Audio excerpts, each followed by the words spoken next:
নমস্কার, আমি দিগন্তিকা নিয়ে চলে এসেছি নৈসর্গিকের একদম নতুন আরেকটা ব্লগ নিয়ে।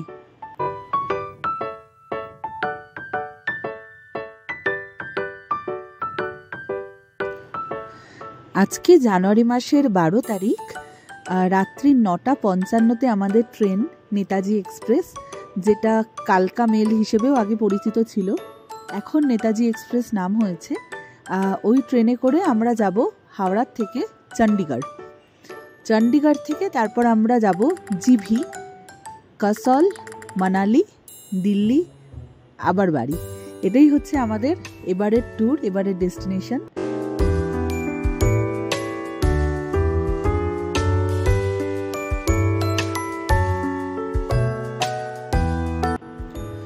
চলে এসেছে আমাদের ট্রেন, আধ ঘন্টা আগেই দিয়ে দিয়েছে হাওড়া স্টেশনে।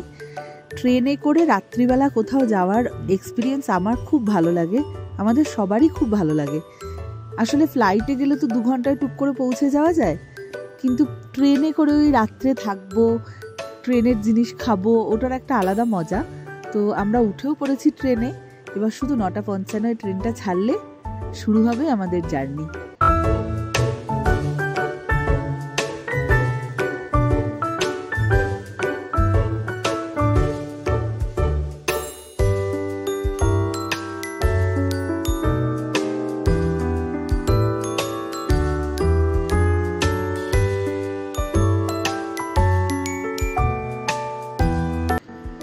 ট্রেন ছেড়ে দিল হাওড়া স্টেশন থেকে।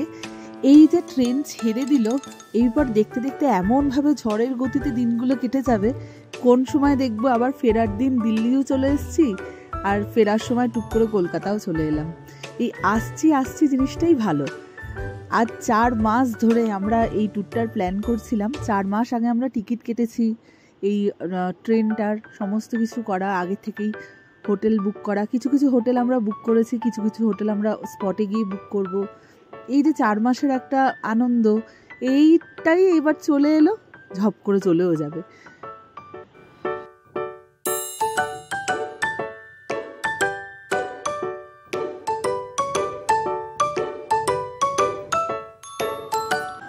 প্রায় 1 বছর বাদে আমরা এই বড় একটা ট্যুর প্ল্যান করলাম। এর মাঝখানে আমরা অনেক জায়গাতেই গেছি। 2024 সালের মন্দারমণি গেছি, পুরী গেছি, দীঘা গেছি, তারাপীঠ গেছি, কিন্তু এত বড় জার্নি আমরা সেই 2023 ডিসেম্বরের লাস্টে গেছিলাম। যদিও ফিরেছিলাম জানুয়ারির শুরুর দিকে, কিন্তু এই একটা বছর দীর্ঘ প্রতীক্ষার অপেক্ষা আমাদের করতে হয়েছে।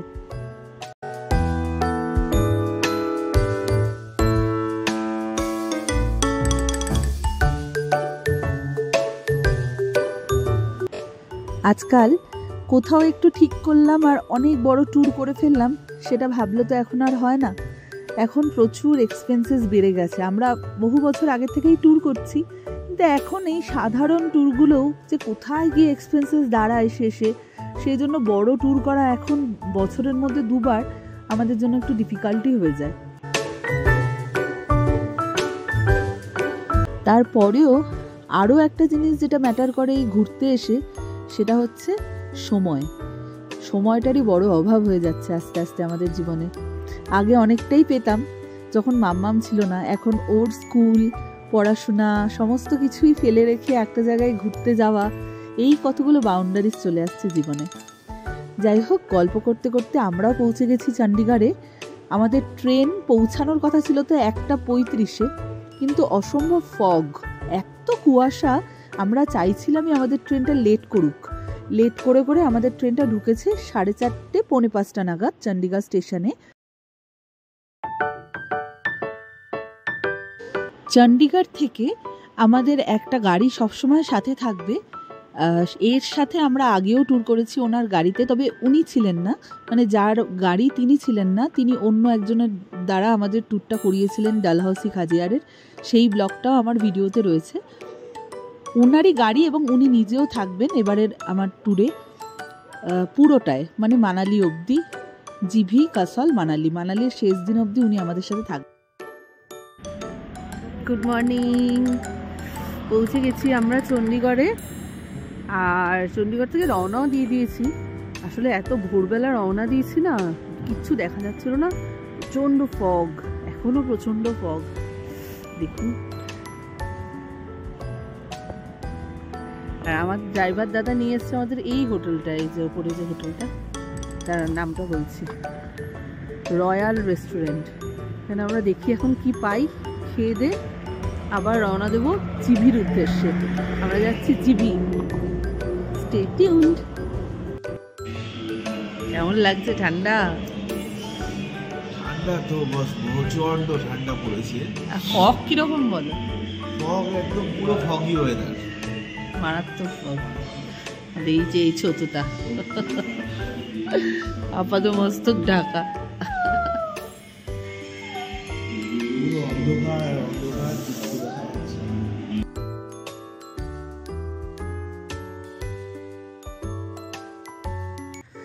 টুকটাক সকালের খাবার খেয়ে আমরা বেরিয়ে পড়লাম জিভির উদ্দেশ্যে। রাস্তায় কত কুয়াশা যে সামনে কোনো গাড়ি থাকলে সেটাকেও ঠিকঠাক মতন দেখা যাচ্ছে না। এখন কিন্তু প্রায় 8টা সাড়ে 8টা বেজে গেছে, তাও ওয়েদারের এই অবস্থা।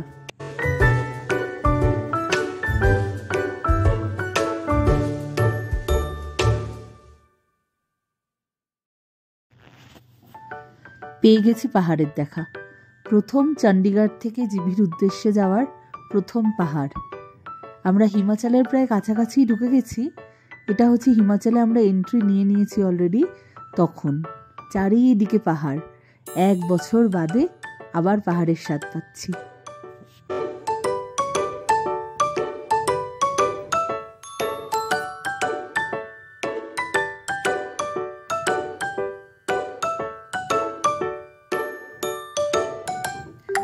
চণ্ডীগড় থেকে জিভি যাওয়ার সময় একটা জিনিস দেখলাম, পাহাড় কেটে কেটে এরকম প্রচুর টানেল তৈরি করা হয়েছে, যার মধ্যে দিয়ে গাড়িগুলো যাচ্ছে।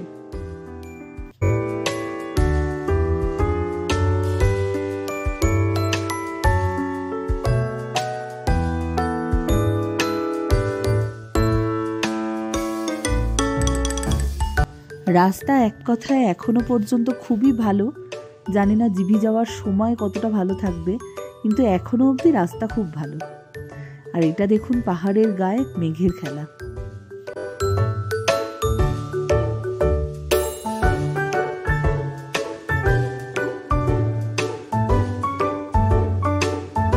যেতে যেতেই রাস্তায় হঠাৎ করে এই জায়গাটা পড়লো। অনেকে দাঁড়িয়ে এই জায়গাটায় ফটোও তুলছিল, আর সত্যিই জায়গাটা ভারী সুন্দর। ওইখানে স্নোপিক মাউন্টেন দেখা যাচ্ছে, এখানে আবার রোপওয়েও আছে।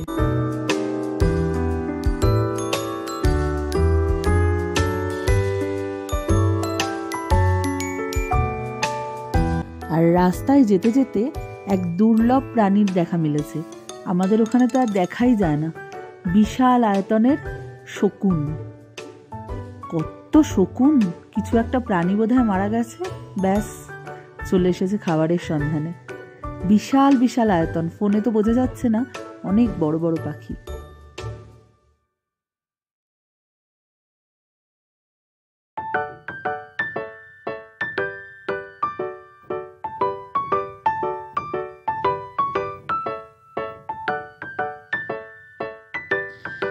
তবে রাস্তায় আস্তে আস্তে যা বুঝলাম, যতটা ভালো রাস্তা চণ্ডীগড় থেকে আমরা অনেকটা এসছি, প্রায় মান্ডি অবধি এসছি কুল্লু, কিন্তু তারপর থেকেই জিভির যে রাস্তা, মানে উঁচুতে ওঠার জিভি তীর্থনের যে রাস্তা, সেটা খুবই খারাপ, মানে অনেক হাই হিল।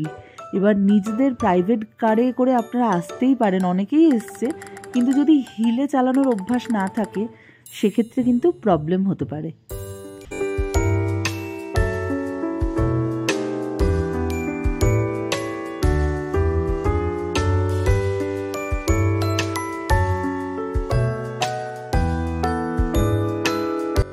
চলে এসেছি আমরা আমাদের হোটেলে। হোটেলের নাম হচ্ছে দ্য হিমালয়ান হেভেন। হোটেলটার সমস্ত কিছু ভালো, যেমন ভালো ভিউ তেমন ভালো রুম, বিশাল বড় বড় কাচের জানলা, দেখেই আপনারা বুঝতে পারবেন। কিন্তু হোটেলটায় একটা খুব প্রবলেমের ব্যাপার, সেটা হচ্ছে বেশ অনেকটা, প্রায় আপনাকে অনেকটা সিঁড়ি উঠে ওপর দেওয়ার, সিঁড়ি বলতে প্রপার সিঁড়ি নয়, এটা হচ্ছে পাহাড় কেটে কেটে যেরকম বানানো হয় না পাথর দিয়ে দিয়ে, ওরকম সিঁড়ি উঠে আপনাকে এই হোটেলটায় আসতে হবে। আমি যতটুকু জিভি ঘুরে বুঝেছি, আপনারা এখানে ডাইরেক্ট এলেও হোটেল পেয়ে যাবেন এবং খুব ভালো জায়গাতেই পাবেন।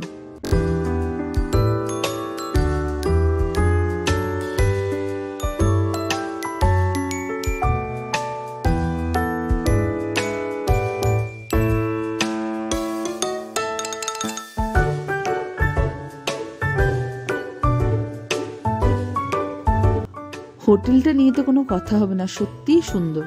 পাশ থেকে নদী বয়ে যাচ্ছে, সেটার একটা আলাদা আওয়াজ, একটা শান্ত প্রকৃতি প্লাস মাউন্টেন। আর কি চাই? আমরা পাহাড়ে ঘুরতে এসে তো এইটুকুই চাই।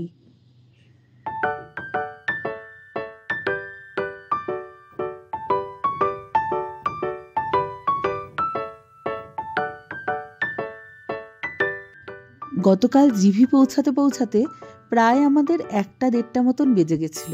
তাই জন্য গতকাল আর কিছু সাইট সিন আমরা করতে পারিনি। আজকে হচ্ছে জিভির দ্বিতীয় দিনের সকাল। আজকে যাব আমরা আমাদের সাইট সিনে। সকালবেলা টুকটাক জল খাবার কিছু নিয়ে নিয়েছি, খেয়ে দিয়ে সোজা বেরিয়ে পড়ব আজকের সাইট সিন জালোরি পাসের উদ্দেশ্যে।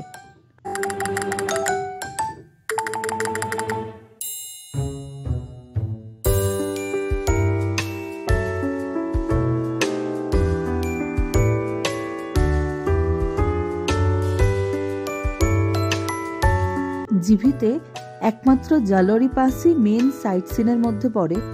এটাই একমাত্র ট্যুরিস্ট অ্যাট্রাকশন। এছাড়া আরও ছোট ছোট কিছু আছে, যেমন জিভি ওয়াটারফলস, মিনি থাইল্যান্ড, এগুলোও যাওয়া যায়, মানে আমরা যাব। কিন্তু মেইন যেটা অ্যাট্রাকশন সেটা হচ্ছে এই জালোরি পাস।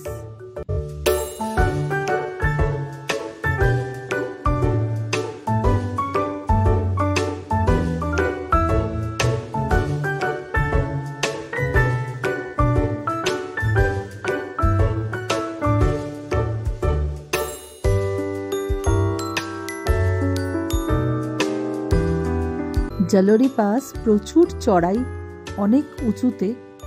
আমাদের ড্রাইভার দাদা পোক্ত হাতের মানুষ, আমাদের নিয়ে খুব সাবধানেই উঠে যাচ্ছেন। প্লাস দেখছেন রাস্তার দুপাশে বরফ। এবার বরফ থাকার জন্য চাকা স্কিড হচ্ছে। যেহেতু আমাদের 4x2 কার, সেই জন্যই খুব আস্তে সাবধানে আমাদের ড্রাইভার দাদা আমাদের নিয়ে যাচ্ছে।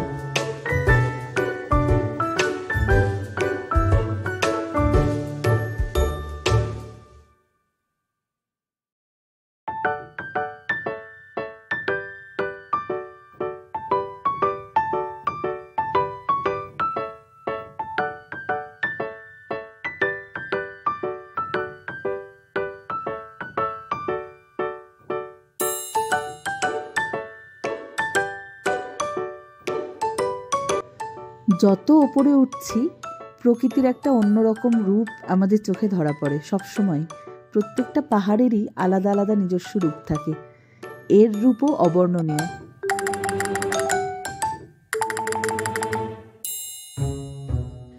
এই জায়গাটার নাম হচ্ছে সোজা।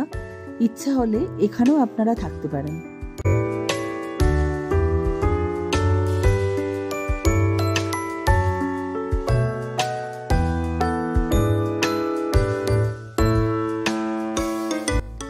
এই জায়গাটা জালোরি পাসে 3-4 কিলোমিটার আগে রাস্তার ধারে যে বরফ পড়েছে সেই জায়গা। এত ফ্রেশ বরফ দেখে আমরা নিজেদের কন্ট্রোল করতে না পেরে নেমে গেলাম এই জায়গাটাতেই। খানিকটা বরফ নিয়ে খেলা করব, তারপর আমরা যাব জালোরি পাসের উদ্দেশ্যে।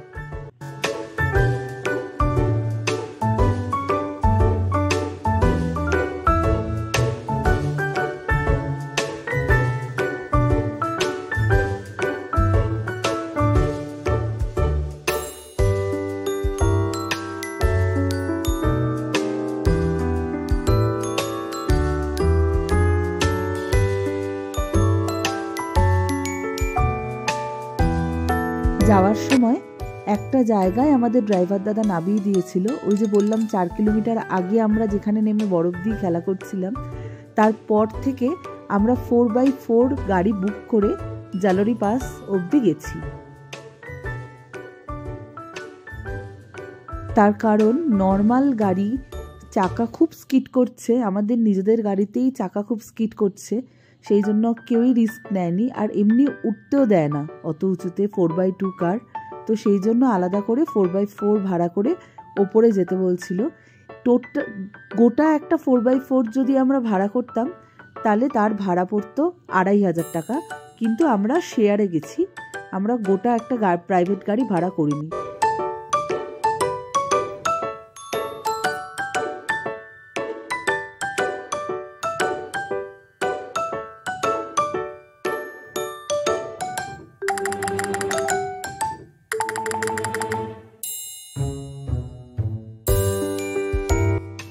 রাস্তার কোনো অংশই স্কিপ করতে ইচ্ছা করছে না, সবই ভিডিও দিয়ে দিতে ইচ্ছা করছে।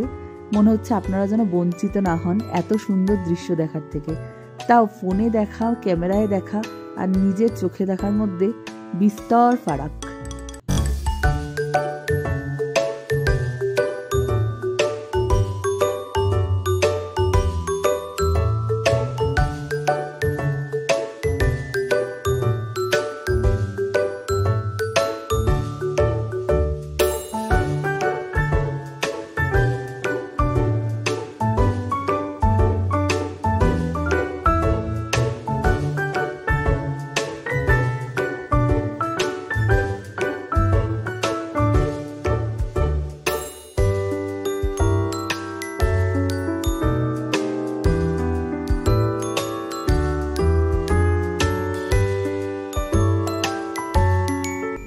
অবশেষে পৌঁছালাম আমরা জালোরি পাস।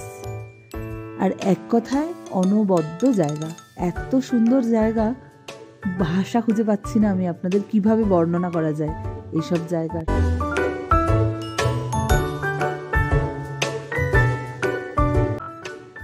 এটা হচ্ছে জালোরি পাস থেকে 360 ডিগ্রি ভিউ।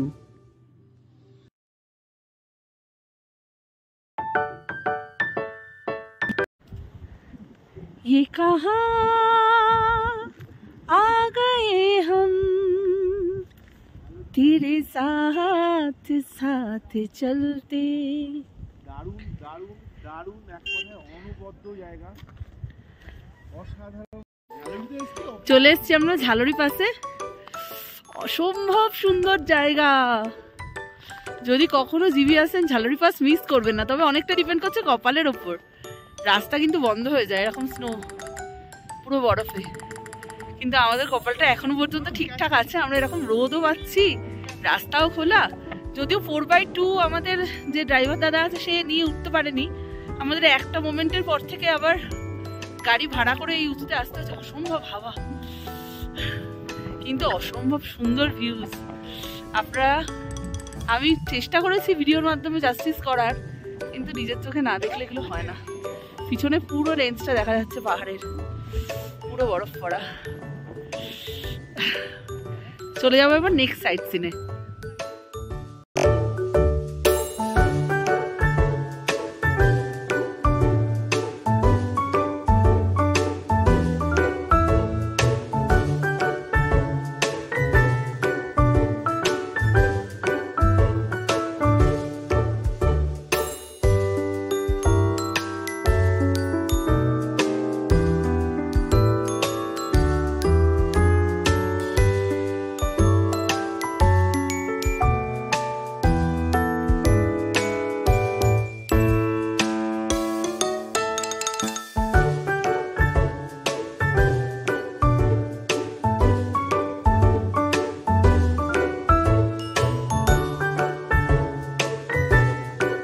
একটা কথা, 4x2 আমরা যেখান থেকে এসেছি সেখান থেকে আপনারা ইচ্ছা করলে শেয়ারে আসতে পারেন, ইচ্ছা করলে আপনারা গাড়ি, পুরো একটা গাড়ি বুক করে আসতে পারেন।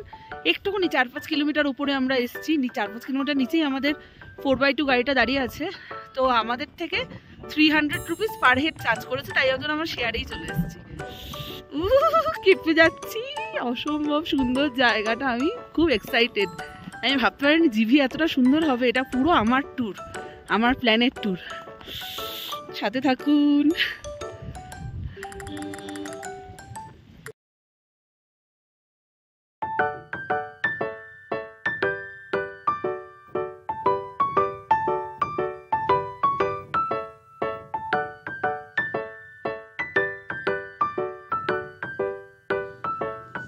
এই চরম ঠান্ডায় একটু উষ্ণতা মনকে পরম তৃপ্তি দেয়।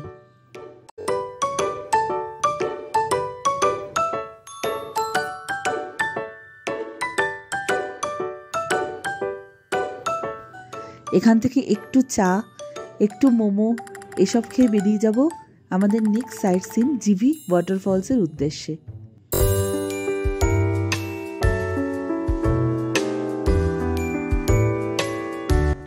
চলেও এসছি আমরা জিভি ওয়াটারফলসে। বড়দের জন্য টিকিট ফেয়ার 20 টাকা, ছোটদের জন্য টিকিট ফেয়ার 10 টাকা।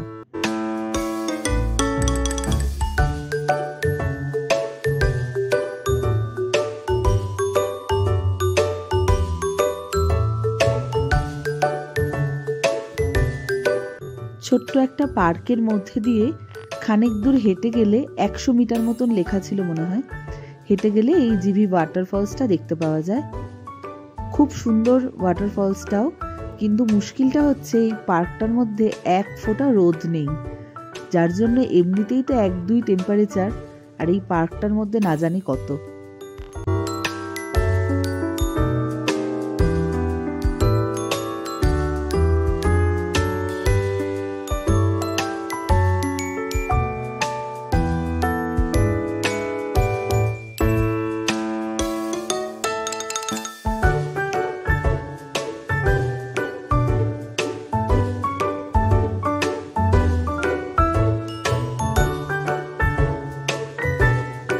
আজকের দিনের অন্তিম পর্বে পৌঁছে গেছি প্রায়। জিভি ওয়াটারফলস দেখার পরে একটা রেস্টুরেন্টে ঢুকে আমরা টুকটাক একটু কিছু খেয়ে নিয়েছিলাম, থুকপা, ভেজ নুডলস, এগুলো একটু খেয়ে সোজা চলে যাব হোটেলে। আর আমাদের হোটেলটা তো জানেনই, একবার ঢুকে গেলে আর বেরোনোর কোনো ব্যবস্থা নেই, রাত্রি হয়ে গেলে অত উঁচুতে। যাই হোক, আজকের মতন ভিডিওটা এখানেই শেষ করছি। কালকে চলে যাব সোজা এখান থেকে জিভির থেকে কাসলে। আমার ভিডিওটা যদি আপনাদের ভালো লেগে থাকে তাহলে অবশ্যই লাইক, শেয়ার আর সাবস্ক্রাইব করে দেবেন। আপনাদের একটা লাইক, একটা শেয়ার আমাকে পরের ভিডিও করার জন্য অনেকটা বেশি অনুপ্রেরণা দেয়। জিভির দিনটা ছিল 15ই জানুয়ারি, আমার জন্মদিন, কিন্তু দুঃখের বিষয় হলো একটা কেকের দোকানও আমরা খুঁজে পাইনি, তাই মিষ্টি দিয়ে সেদিনকে আমাদের কাজ চালাতে হয়েছিল। আমার ভিডিও এত ধৈর্য সহকারে দেখার জন্য আপনাদের সকলকে অনেক ধন্যবাদ।